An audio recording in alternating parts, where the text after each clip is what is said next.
하나님께 영광의 박수 올려드리겠습니다. 우리 옆사람 인사하시겠습니다. 메리 크리스마스, 메리 크리스마스, 메리 크리스마스.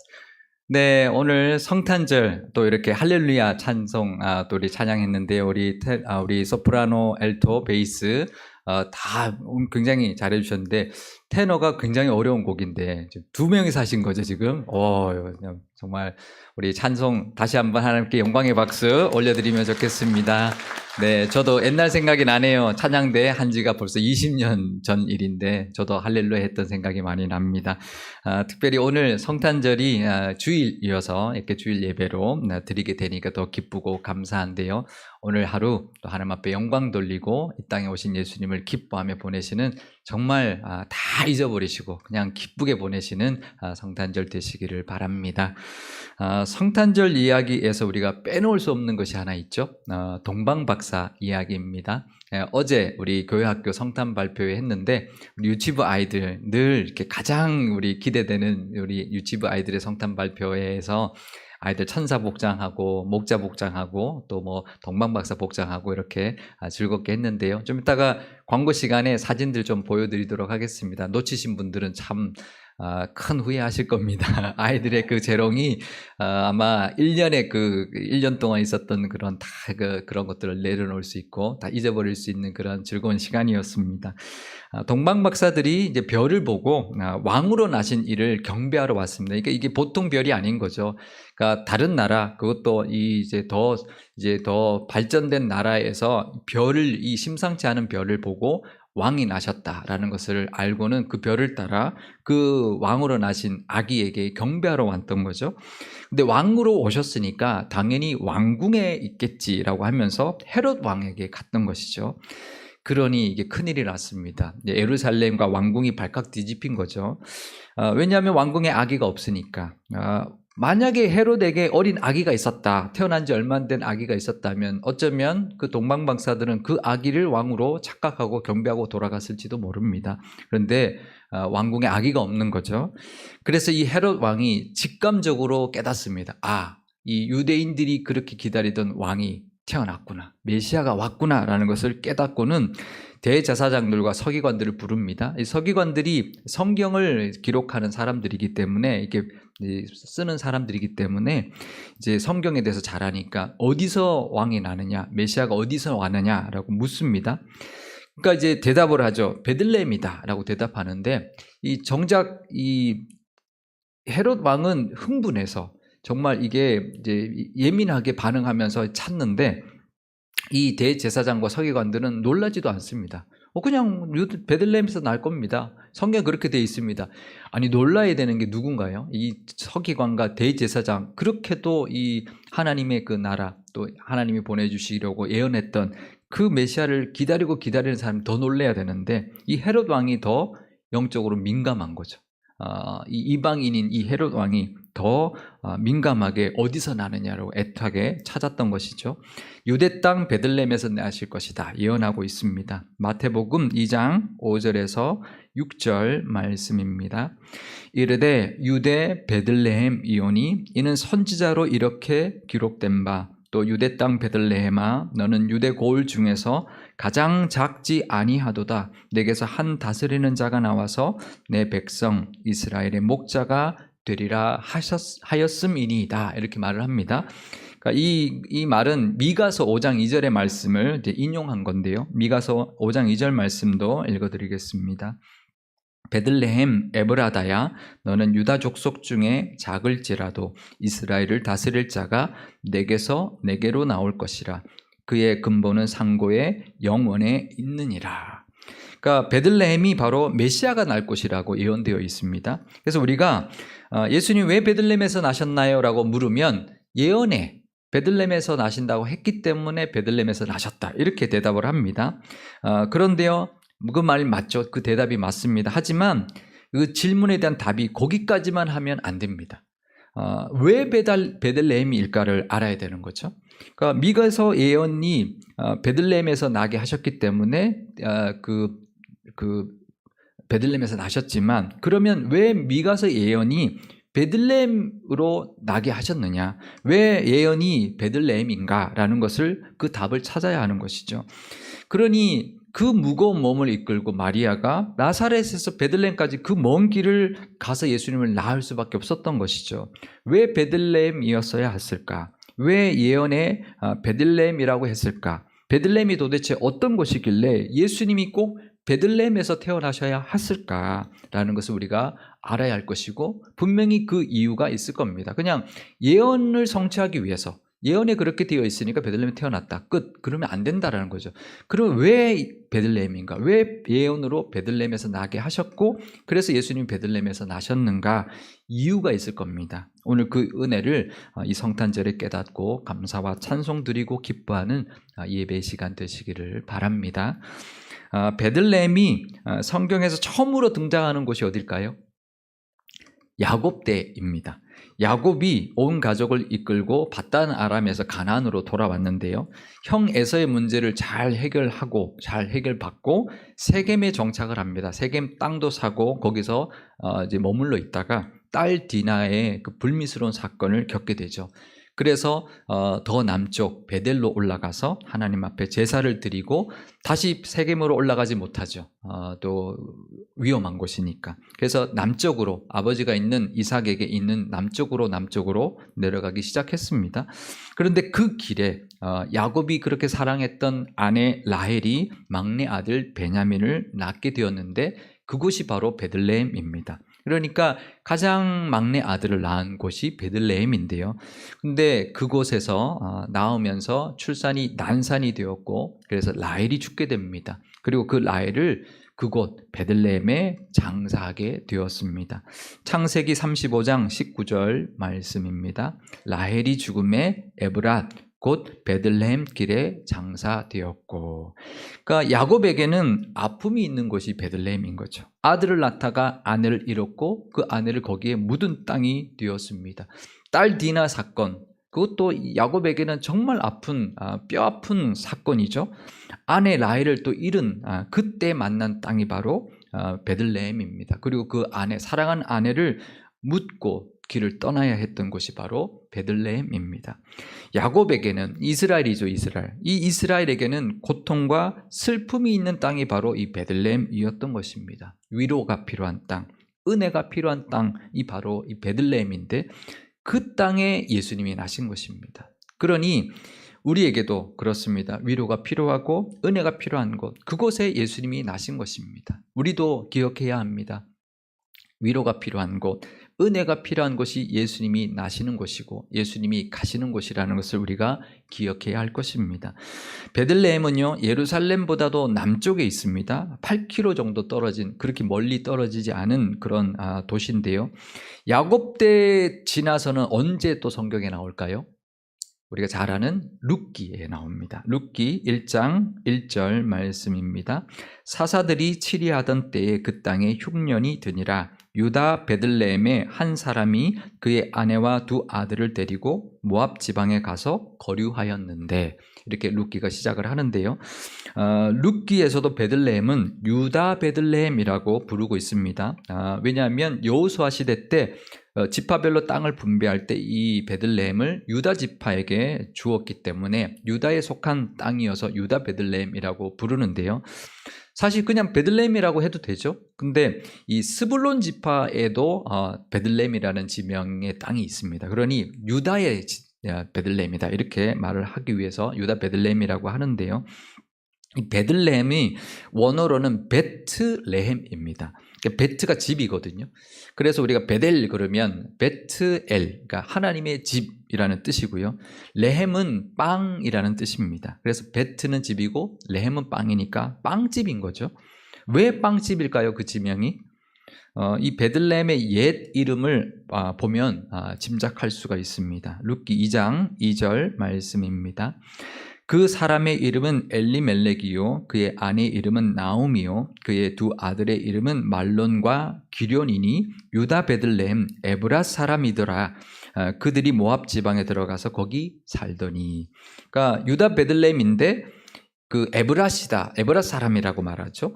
그래서 미가서에도 그 베들레헴 에브라다야라고 말합니다. 그래서 에브라다는 같은 말인데요. 그 베들레헴의 옛날 이름입니다. 그게 무슨 뜻이냐면 곡물의 땅이라는 뜻입니다. 이 베들레헴이 해발 600m의 좀 고지대의 성읍인데요. 그런데 주변의 산들이 더 높아서 그 둘러싸여 있어서 땅이 아주 비옥했습니다. 그래서 농사를 지을 수 있는 땅이었습니다. 보통 고지대인데 농사 짓기 쉽지 않지만 그 땅이 비옥해서 농사를 지을 수 있는 땅이었고, 그래서 곡물의 땅이라고 불렀던 것이죠.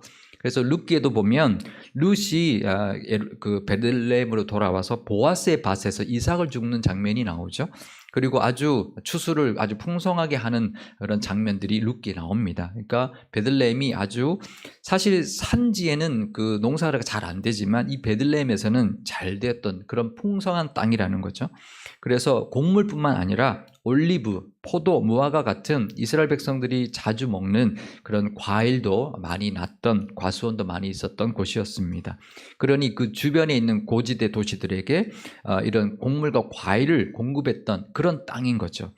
그래서 특히 그 주식이었던 빵을 공급해주는 땅이었기 때문에 빵집이라고 불렀던 것입니다. 그런데요, 이 룻기 시대에 흉년이 들었습니다. 그래서 이 나오미 가족들, 남편 엘리멜렉과 두 아들 말론과 기럨 이 네 식구가 모압 땅으로 이주하게 되었는데요. 왜 그랬을까요? 왜 그 땅을 버리고 모압으로 갔을까? 이제 먹을 것이 없으니까 흉년에 먹을 것을 찾으러 간 것이죠. 그러니까 빵집에 빵이 없어진 겁니다. 육적인 빵을 찾아서 이 나오미 가족은 이방 땅으로 갔습니다. 어떻게 살았을까요? 잘 살았을까요? 잘 먹고? 아닙니다. 오히려 믿는 사람들은 빵 따라가면 오히려 더 그 길에 또 다른 어려움을 만나게 하나님이 하시죠. 마치 누가복음의 둘째 아들이 그 돈을 가지고 아버지 집을 떠났을 때 잘 살 것 같지만 결코 잘 살지 못하는 거죠. 결국은 돌아올 수밖에 없는 그런 모습이 이 나오미의 가족에게도 있었던 것입니다. 룻기 1장 3절에서 5절 말씀입니다. 나오미의 남편 엘리멜렉이 죽고 나오미와 그의 두 아들이 남았으며 그들은 모압 여자 중에서 그들의 아내를 맞이하였는데 하나의 이름은 오르바요 하나의 이름은 룻이더라. 그들이 거기에 거주한 지 10년쯤에 말론과 기럨 두 사람이 다 죽고 그 여인은 두 아들과 남편의 뒤에 남았더라. 그러니까 빵 따라갔는데 빵은 고사하고 남편도 잃고 두 아들도 잃어버리고 과부 3명만 달랑 남은 거예요. 이제 참 인생이 참 야속하죠. 그러니까 우리 인생도 이 나오미 같을 때가 있습니다. 빵 따라 살면 안 됩니다. 우리가 빵이 없다고 빵 쫓아다니면 더 큰 것을 이루며 살게 되는 것입니다. 그럼 우리는 빵이 아니라 무엇을 따라 살아야 할까요? 말씀에 이렇게 되어 있습니다. 신명기 8장 3절 말씀입니다. 너를 낮추시며 너를 줄이게 하시며 또 너도 알지 못하며 내 조상들도 알지 못하던 만나를 내게 먹이신 것은 사람이 떡으로만 사는 것이 아니요 여호와의 입에서 나오는 모든 말씀으로 사는 줄을 내가 알게 하려 하심이니라. 우리가 빵으로도 살아야죠. 하지만 빵으로만 사는 게 아니라는 것입니다. 우리는 떡으로만 사는 것이 아니라 하나님의 말씀으로 살아야 한다. 그러니까 말씀을 따라 살아야 된다는 거죠. 이 말씀은 예수님이 사탄에게 시험 받으셨을 때 인용했던 말씀이죠.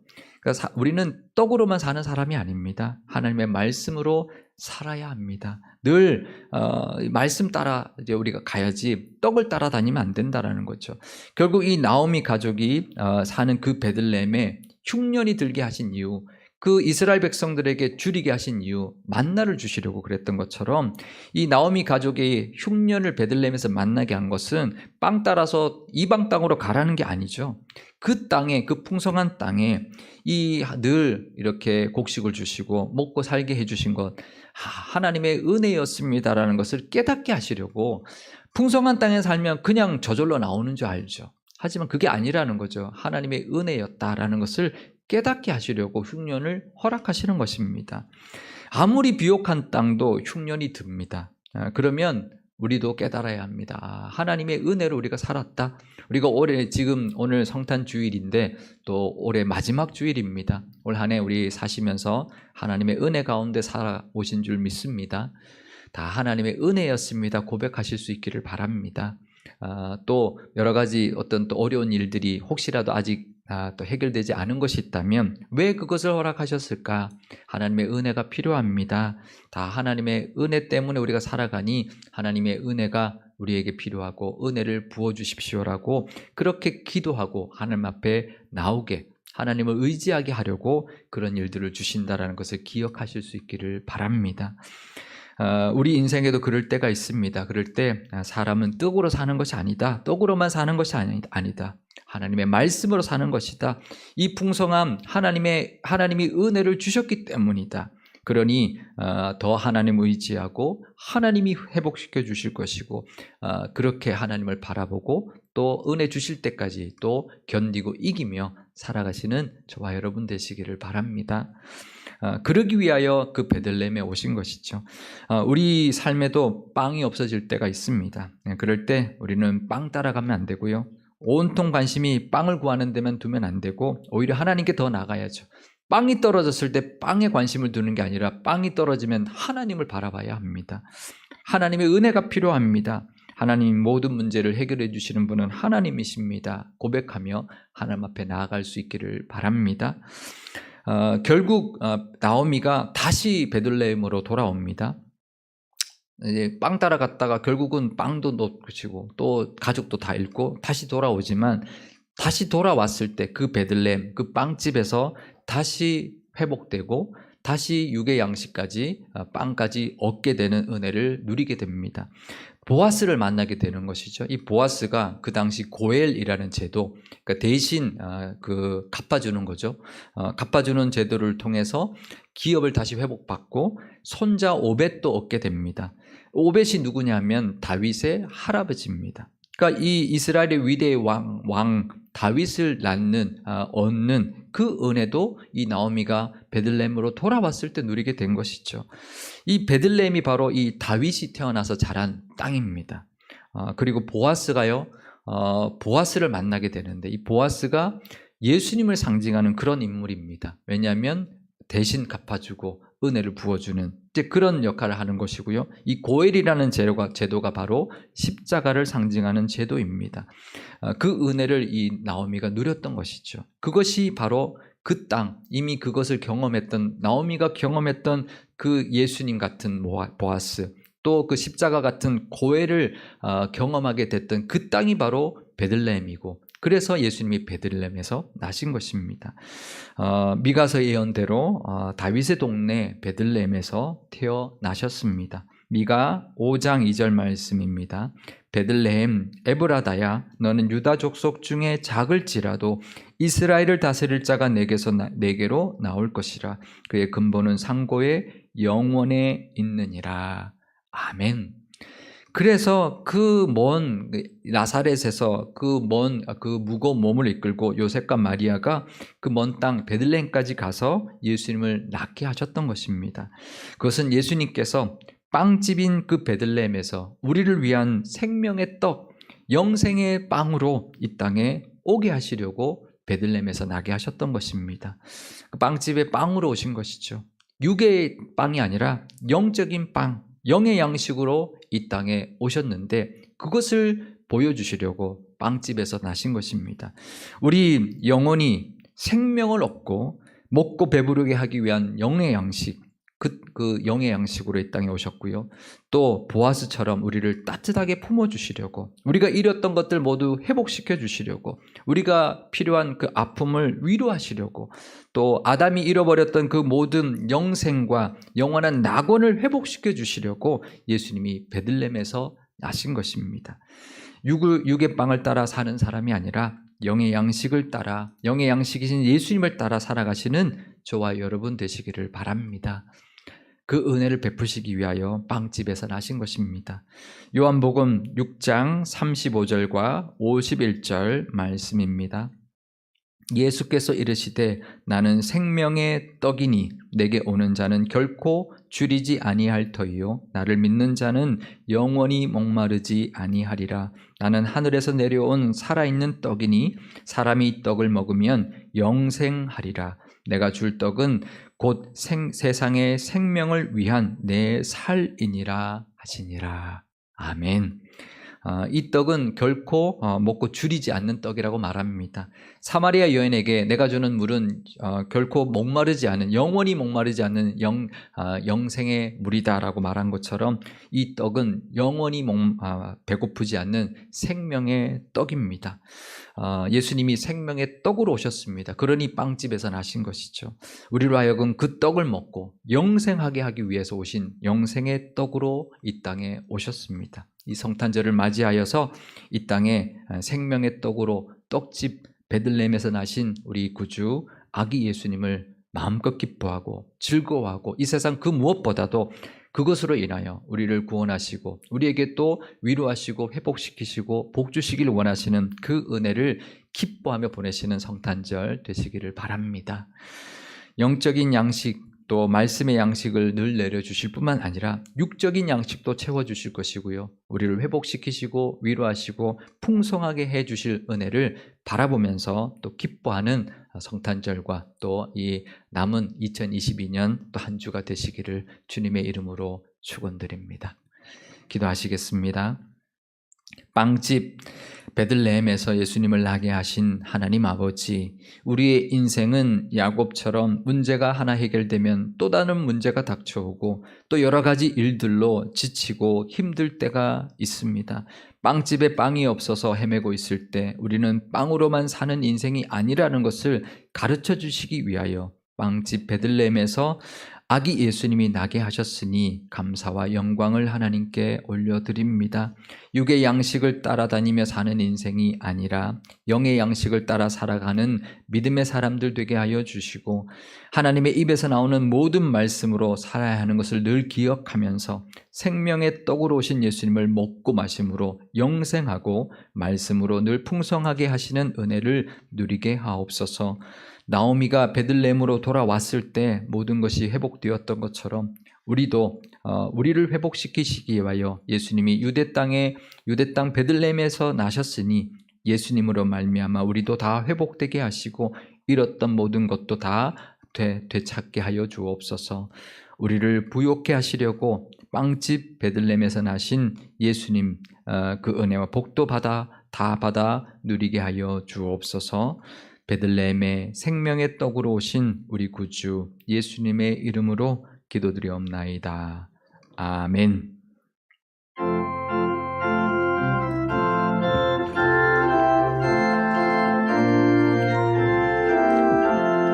천사 찬송하기를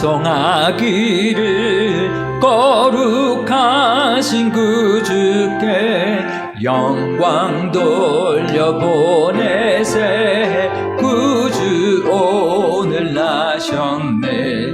크고 작은 나라들 기뻐 화답하여라. 영광 받을 왕의 왕 베들레헴 나신 주. 영광 받을 왕의 왕 베들레헴 나신 주. 오늘 나신 예수는 하늘에서 내려와 처녀 몸에 나셔서 사람 몸을 입었네. 세상 모든 사람들 영원하신 주님께 영광 돌려보내며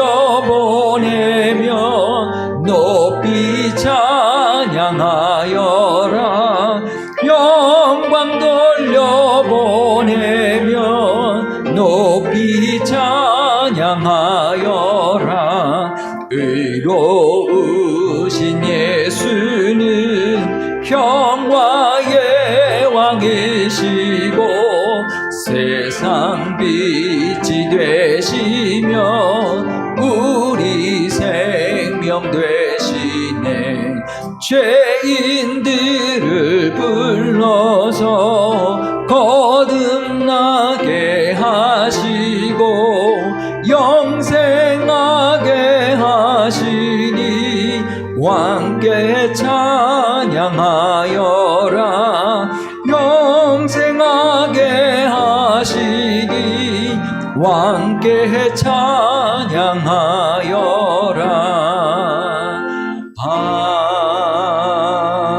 아멘. 이제 준비하신 예물 하나님께 봉헌드리겠습니다.